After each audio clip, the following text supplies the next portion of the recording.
आज एक मसला मैं समझा देता हूं आपको, हमारे मुल्क की बात मैं खुल करके कह रहा हूं। होता होगा इसमें न्यूज चैनल वाले भी आते होंगे, जिसको जितना मिर्च मसाला लगाना है लगाओ, मुझे उससे कुछ फर्क नहीं पड़ता। सुनो, टीवी डिबेट में आज सबसे ज्यादा मुद्दा किसको बनाया जाता है? आंख बंद करके तुम बोलोगे मुसलमान। सब न्यूज चैनल जितने भी दज्जाली मीडिया निजाम है, जब तक ये हमारा नाम लेते नहीं इनकी रोटी चलती नहीं। क्यों मियां, क्या बात है? एक तो मैंने सर्वे की रिपोर्टें देखी, मुसलमान इस मुल्क में सबसे बैकवर्ड है। इनके पास माल की कमी है, इनके पास एजुकेशन की कमी है, इनके पास सियासत नहीं, इनके पास क़यादत नहीं, इनके पास डिपार्टमेंट में लोग नहीं, इनके नेता नहीं। सब रिपोर्ट में हमने देखा, यहां तक के कई रिपोर्टें ये बताती हैं कि दलित समाज से भी नीचे आ गए मुसलमान कुछ मामलात में। इतनी बिछड़ी हुई कौम है अगर, और वो भी पूरे मुल्क में 14% है। इतनी बिछड़ी हुई कौम जिनका ढंग का एक नेता ना हो, इल्ला माशाअल्लाह, और कोई ताकत नहीं, कोई कुव्वत नहीं। फिर मैं ये पूछता हूं, सबसे ज्यादा डिस्कशन इस कौम पे क्यों होता है? जो सबसे कमजोर है, अगर सबसे ज्यादा बिछड़ी हुई है, तो फिर मुद्दा हर टीवी चैनल का यही क्यों है? सुबह से शाम तक खोलो यही, बुर्का, अजान, दाढ़ी, टोपी, नमाज, मुसल्ला, मस्जिद, इसके अलावा क्या है? सब कुल मिलाकर के न्यूज का हासिल सिर्फ मुसलमान, सिर्फ मुसलमान। मैं बहुत दिनों तक ये सोचता रहा, जब इस कौम के पास कुछ है ही नहीं तो ये न्यूज चैनल में इतनी ज्यादा क्यों हाहाकार मची हुई हमारे नाम से। फिर इकबाल की बात याद आई, कुछ बात तो है, कुछ बात तो है कि मिटती नहीं हस्ती हमारी, सदियों रहा है दुश्मन दौरे ज़मां हमारा। कोई बात तो है जिसकी वजह से बहुत ज्यादा तुम टारगेट पर हो, बहुत ज्यादा निशाने पर हो। वो क्या बात है? दुनिया को पता है, शायद तुम्हें पता ना हो। दुनिया जानती है, शायद तुम नहीं जानते। हाँ, मैं मानता हूं तुम्हारे पास सियासत की कमी है, एजुकेशन की कमी है, क़यादत मफकूद है, माल दौलत में कम हो, असर और रुसूख में कम हो, मैं मानता हूं। लेकिन दुनिया को पता है ये सब कुछ इनके पास नहीं। लेकिन एक दौलत इनके पास ऐसी है कि जिस दिन वो बेदार हुई, दुनिया का जागना हराम कर कर रखेंगे। वो दौलत का नाम है इश्क मुस्तफा, जिसको इकबाल ने कहा था। यूरोप आज भी ये कहता है, ये फाका कश मौत से डरता नहीं, जरा रूह मोहम्मदी इसके बदन से निकाल दो। दुनिया इसी बात की दुश्मन है कि सब लुट गया है, लेकिन नामे मोहम्मद पर मरने का जज्बा अभी तक लुटा नहीं है। इसीलिए तो हम पुकार करके कहते हैं, रसूल पाक सल्लल्लाहु ताला अलैहि वसल्लम के नाम पर लब पर नाते पाक का नगमा कल भी था और आज भी है, अपना सब कुछ गुंबद खजरा कल भी था और आज भी है। बतला दो गुस्ताख नबी को, गैरत सुन्नी जिंदा है, उन पे मर मिटने का जज्बा कल भी था और यही वो जज्बा है, यही वो दौलत है, यही वो कीमत है जो तुम्हें आज तक स्टैंड करके रखी हुई है। अब इसी दौलत को थोड़ा सा और बढ़ाने की जरूरत है। जो चिंगारी तुम्हारे सीनों में जल रही है, ये शोला बनाने की देर है। जिस दिन ये मोहब्बत मुस्तफ़ा का चिराग शोला बनेगा, फिर तुम्हें किसी और ताकत की जरूरत नहीं। तुम्हारा चलना फिरना भी लोगों के लिए दुश्वार बन जाएगा, तुम्हारा रौब अल्लाह ताला दूसरों के ऊपर डाल देगा। इसलिए मेरे अजीजों, नबी पाक सल्लल्लाहु ताला अलैहि वसल्लम की मोहब्बत अगर सच्ची है तो अपने ख्वाहिशात को कुर्बान करो, अपने ख्वाहिशात को कुर्बान करो। तुम्हारी ख्वाहिश गुनाहों के अड्डों पर ले जाना चाहती है, लेकिन मेरे मुस्तफ़ा तुम्हें मदीने की तरफ बुला रहे हैं। और आला हजरत ने क्या फरमाया? वो तो निहायत सस्ता सौदा बेच रहे हैं जन्नत का, वो तो निहायत सस्ता सौदा बेच रहे हैं जन्नत का। हम मुफलिस क्या मोल चुकाएं, अपना हाथ ही खाली है। और आला हजरत ने ये सबको समझाया था, सुना जंगल रात अंधेरी छाई बदली काली है, सोने वालों जागते रहियो चोरों की रखवाली है। कौन से चोर हैं यहां पर? कौन से चोर हैं? वो आला हजरत फरमाते हैं आंख से काजल साफ चुरा ले, यहां वो चोर बला के हैं। तेरी गठरी ताकी है और तूने नींद निकाली है। आंख से काजल चुराते हुए किसी को देखा है आपने? आला हजरत ने इसमें मिसाल देखे कैसे। आंख से काजल चुराने वाले चोर यहां पर हैं। आंख से काजल का मतलब क्या है? एक मोमिन का काजल और सुरमा इश्क मुस्तफा है, मोहब्बत मुस्तफा है जो सबकी आंखों में लगा हुआ है। और ये इश्क मुस्तफा का सुरमा चुराने वाले चोर मौजूद हैं।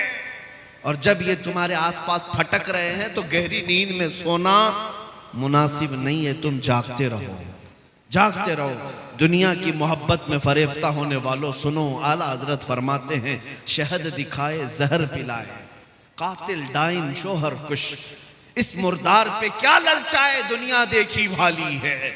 ये दुनिया का हाल ये है कि दिखाने की चीजें शहद जैसी, और जब खाओगे तो वो जहर है।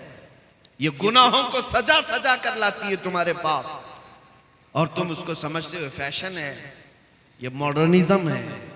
और जब तुम उसको हुलूल कर जाते हो, ये जहर है जो तुम्हें दोज़ख की तरफ ले जा रहा है। आज गुनाहों के नाम बदले जा चुके हैं। बहुत सारे नौजवान शराब पीते नहीं, शराब नहीं पीते, विस्की पीते नहीं पीते, लेकिन बियर पीते। क्या है मियां? बियर क्या चीज? देखा, वो फ्रूट से बनता है। शराब क्या? शराब पकाने से बनता है, वो भी बहुत सारे फ्रूट से ही बनता है। लोगों को जहन बदलने के लिए नाम बदले गए। जिना का नाम क्लब रख दिया गया, मुजरे करने के लिए, भंगड़ा डालने के लिए बुरे अल्फाज इस्तेमाल किए जाते थे। पहले नचनिया कहते थे, लेकिन अब उसको डांस का नाम दिया जाए, वही फैशन है, वो फैशन है। जुआ खेलने वाले होते थे, उनसे दुनिया बचती थी, लेकिन अब जुएबाज, सट्टेबाज, दुनिया के बड़े बड़े करोड़पति बैटिंग करते हैं। हम क्या काम है? क्रिकेट, फुटबॉल में बैटिंग करना।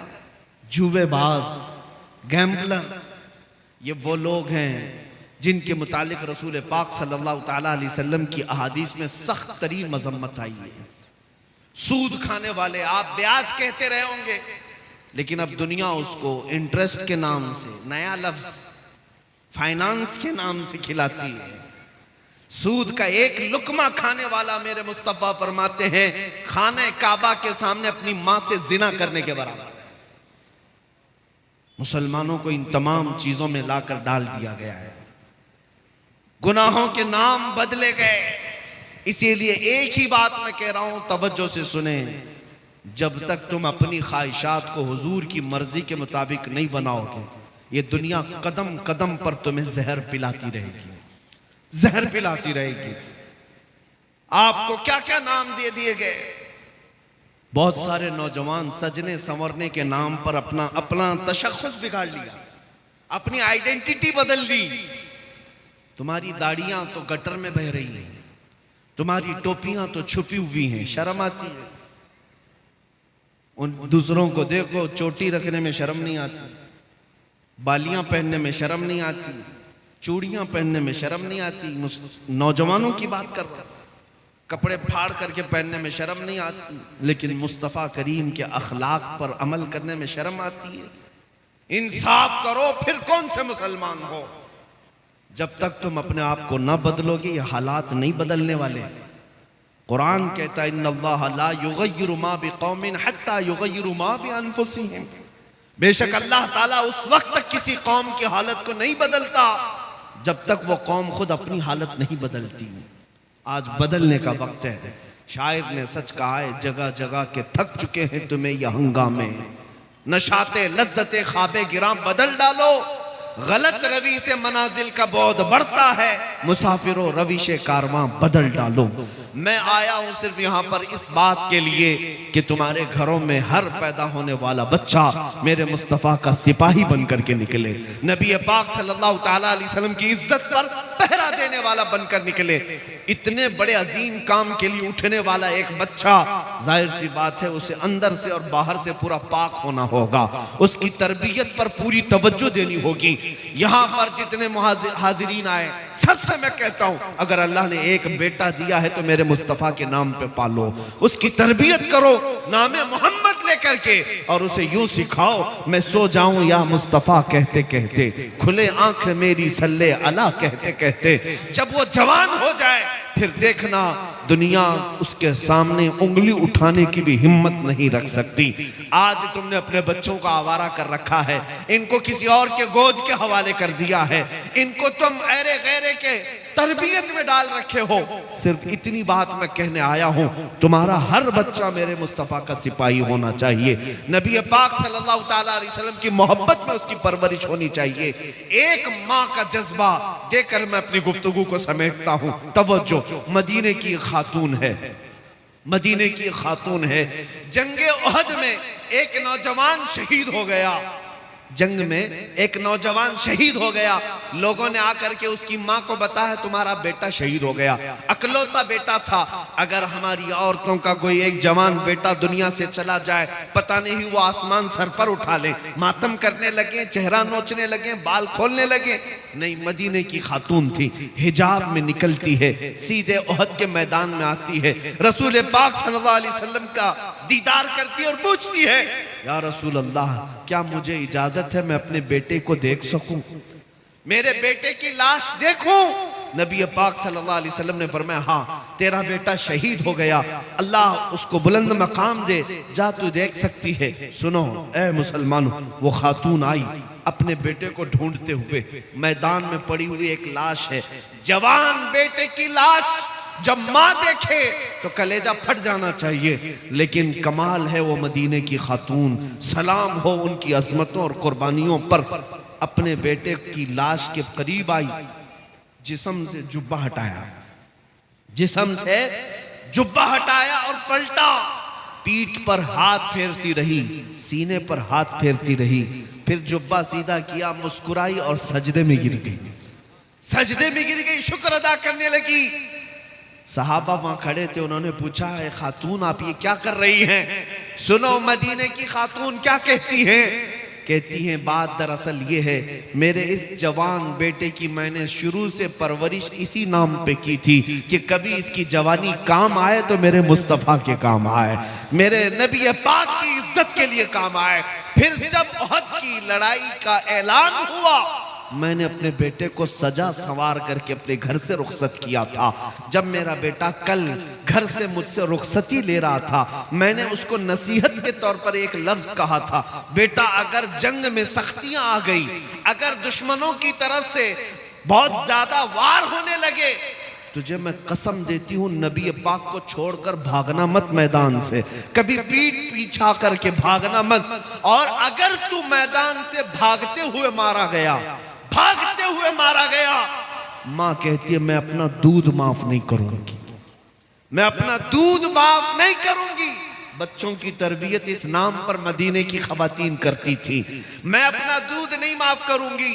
ये खातून कहती है मुझे फिर जब पता चला मेरा बेटा शहीद हो गया, मैं दौड़ती हुई आई देखने के लिए, और मैंने इसका जुब्बा उठाकर जो पीठ पर देखा, यही देखा कि कहीं ये भागते हुए पीठ पीछे से तो नहीं मारा गया, काफिर होने से पीछे से वार करके तो नहीं मारा, ये भागता हुआ तो नहीं मारा गया। मैंने देखा मेरे बेटे की पीठ पर एक भी तीर का निशान नहीं है, जितने निशान है सब इसने सीने पर लिया है। इसी बात पर मैं अल्लाह का शुक्र अदा करते हुए सजदा रेज हुई। वो कैसी खवातीन थी, अपना लाल और अपना जिगर दे भी दिया, लेकिन ये देखा कि मेरे मुस्तफा की खिदमत में पूरा उतरा भी है या नहीं उतरा। मेरे अजीजों, बच्चों की तरबियत मदीने वाले यूं किया करते थे, इसलिए मदीना छोटा जरूर था, लेकिन कैसर और किसरा की फौजें भी मदीने के नाम से थरथराती थी, खौफ से करती थी। क्यों? मदीने तैयबा में पलने वाले छोटे बच्चे भी बड़े बड़े बादशाहों को आंख दिखाने के काबिल थे। उनकी परवरिशें थी इस तरह। ऐ अजीज कौम के गयूर नौजवानों, आज मैं इतना मैसेज देकर के जाता हूं। आज के जो हालात बिगड़ते जा रहे हैं उसकी वजह यही है। जाहिर सी बात है, जब तुम सोने लग जाओगे तो कुत्ते राज करना शुरू कर देंगे। तुम्हारा चलना फिरना जारी रहेगा तो कुत्ते अपनी अपनी जगहों पर जाएंगे। आज ये तमाम हालात के बदलने की वजह यही है, हमने अपने हाथों अपनी बहुत सारी खराबियां की हैं, अपने हाथों अपनी बर्बादियां शुरू की हैं। इन्हें कौन समझाए है नौजवानों को कि तुम्हारा दीन कितना पाकीज़ा है, कितना खूबसूरत है, इससे बेहतर इज्जत तुम्हें कहीं नहीं मिल सकती। मुस्तफा करीम के कदमों में जो इज्जत है वो फरिश्ते भी उसकी इज्जत करते हैं। लेकिन तुम कहां ढूंढने निकले? बॉलीवुड में, हॉलीवुड में, और तुम सीरियल्स में, टीवी चैनल्स में देखने पर चल पड़े। जब कौम अपना तशख्खुस और अपनी आइडेंटिटी छोड़ देती है तो वो लोगों की ठोकरों पर आ जाती है। हमारी अपनी रिवायात बरकरार रखना हमें जरूरी है। आ जाओ मेरे मुस्तफ़ा के अखलाक पर।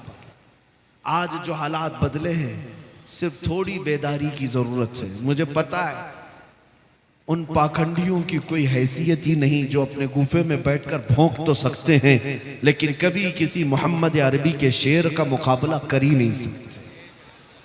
इतनी बात तय है, ये आज से नहीं तारीख से साबित है। नबी पाक सल्लल्लाहु ताला अलैहि वसल्लम की निस्बत जिस गुलाम से है, कुत्ते उसका मुकाबला नहीं करते। और ये बात भी मैं बता दूं, हा हू बहुत हो रहा होगा, दुनिया वाले बहुत कुछ बड़े बड़े बुलंद बांग दावे कर रहे होंगे, लेकिन इतनी बात जरूर है, बहुत सारे कीड़ों की आवाज से और कुत्तों की आवाज से इनकलाब नहीं आता। एक शेर भी अगर दहाड़े तो पूरे मैदान में इनकलाब आता है। बड़ी बड़ी उन आवाजों की तरफ हमें तवज्जो करने की जरूरत नहीं। हमने देखा है आज एहसास सिर्फ इस बात का हो रहा है कि हमें छेड़ने वाले लोग खुले आम आजाद हो गए, वरना इतनी मजाल नहीं थी कि मेरे नबी तक उंगली पहुंच जाए, कुरान तक पहुंच जाए, इस्लाम तक पहुंच जाए। होना तो कुछ नहीं, ना हुजूर की शान में एक नुक्ता फर्क आ सकता है, ना कलामे खुदा कुरान मुकद्दस का एक नुक्ता बदला जा सकता है, कुछ नहीं होगा। लेकिन शर्म की बात यह है कि हमारी जिंदगी में उन तक हाथ कैसे गया, इस बात का अफसोस है। बाकी कुरान के मिटाए जाने का या रसूल पाक की इज्जत का सवाल ही नहीं बनता, क्योंकि आला हजरत ने फरमाया तू घटाए से किसी के न घटा है न घटेगा।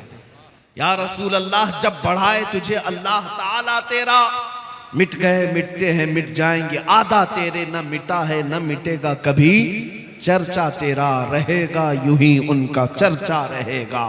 पड़े खाक हो जाए जल जाने वाले, नबी पाक सल्लल्लाहु ताला अलैहि वसल्लम की इज्जत पर कोई आंच नहीं आ सकती, कुरान पाक का एक नुक्ता नहीं बदल सकता। हमने अपनी जिंदगी में भी नहीं देखा वो राफजी कुत्ता जो दीन बदलने निकला, इस्लाम बदलने निकला, कुरान को बदलने निकला। हालत ऐसी हो गई कि घर का, वो क्या कहते, धोबी का कुत्ता, ना घर का ना घाट का। आज यही हालत हो गई, ना इधर का रहा ना उधर का रहा, बीच सड़क में पड़ा रहा। अब तो ऐसे ऐसे स्टेटमेंट आते हैं उसके, जान का खतरा है, हमें जान का खतरा है। ये जिल्लत तो अभी दुनिया में देखनी है, आखिरत की बाकी है।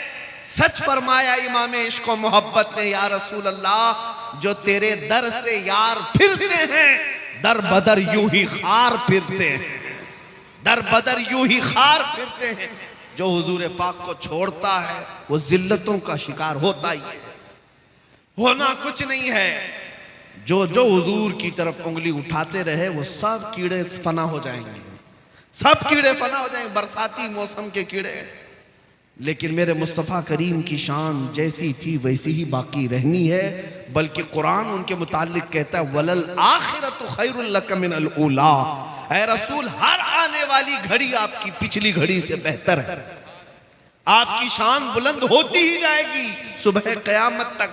अरे मियाँ ये तो कुरान की बात है ही है। जॉर्ज बर्नार्ड शॉ, अंग्रेज तारीखदान, एक मौर्रिख या अंग्रेज एक दानिश्वर है, वो कहता है, हमारी जमात का नहीं, वो कहता है मैंने दुनिया में बहुत सारे इनकलाब देखे, रेवोल्यूशन और इनकलाब लाने वाली शख्सियतें जब तक जिंदा थी उनका इनकलाब भी जिंदा था, लोग भी ज्यादा थे, लेकिन जब वो शख्सियतें मर गई तो इनकलाब भी ठंडा पड़ गया, वो रेवोल्यूशन भी गया।